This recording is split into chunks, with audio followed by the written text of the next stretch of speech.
ஆனா மீன் அப்படி எல்லாம் இல்ல. அவ திறமைய பார்க்க ஆர்டர் வருது, அவளும் முன்னேறான். இப்ப எதுக்கு அவ புராணத்தை பெருசா பாடுறீங்க? செய்யற தொழில சுத்தம் இருக்கணும்னு சொல்றேன்.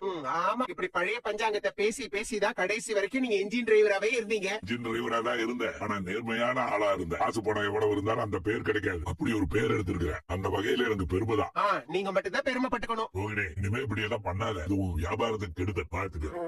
டேய், என்னடா என்ன? ஆண்டி, ரோகிணி நல்லா தான் ப்ராஃபிட் வர வச்சிருக்கான், அப்படியே அப்பா இப்படி சொல்லிட்டு போறாருன்னு கேக்குறாரு. அவரை விடுறா, அவர் பழைய மனுஷன். இன்னும் அவர் நீதி நேர்மன் பாத்துக்கிட்டே இருப்பாரு. இல்ல ஆண்டி, ரோகிணி ரொம்ப புத்திசாலித்தனமா பழைய பொருள்லாம் வாங்கிட்டு அதுக்கு பதிலா புது பொருளை விலையேத்தி கொடுத்து வியாபாரத்தை டெவலப் பண்ணிருக்கேன்னு சொல்றாரு ஆண்டி. நான் கூட உன்னை பழசுன்னு தள்ளி விட்டுட்டு மனோஜுக்கு புதுசா ஒத்திய கொண்டு வரலான்னு தான் பாக்குறேன். அதுவும் சீக்கிரம் நடக்கதான் போதும். இவன் ஒருத்தன். இப்ப என்னடா ஆண்டி, இப்ப அவர் என்ன சொல்றாருன்னா, என்னையும் ரோகிணியையும் சேர்த்து ஷோரூம்க்கு அனுப்புங்க, நாங்க 2 பேரும் சேர்ந்து இன்னும் நிறைய ப்ராஃபிட் பண்ணுவோம்னு சொல்றாரு. ஏண்டா, நீ அப்படிதான் சொன்னியா? என்னவோ நீ ஒரு வார்த்தையை சொல்ற, அவ அதுக்கு 10 வார்த்தையை எல்லாம் சொல்றா.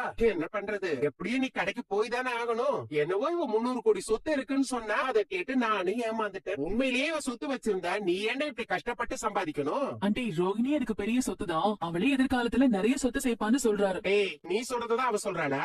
நீ அதுதான் சொன்னியா? ஆமா, இவ பெரிய சொத்து. ஆனா பாரு, ஒண்ணுக்கு உதவாத சொத்தன் வேணும்னா சொல்லலாம். ஆண்டி, நீங்க மனோஜையும் ஷோரூம்க்கு அனுப்பி வைங்க, நாங்க 2 பேரும் சேர்ந்து கண்டிப்பா பிசினஸ் டெவலப் பண்ணுவோம். அந்த அளவுக்கு எல்லாம் எனக்கு புரியும். யோசிச்சு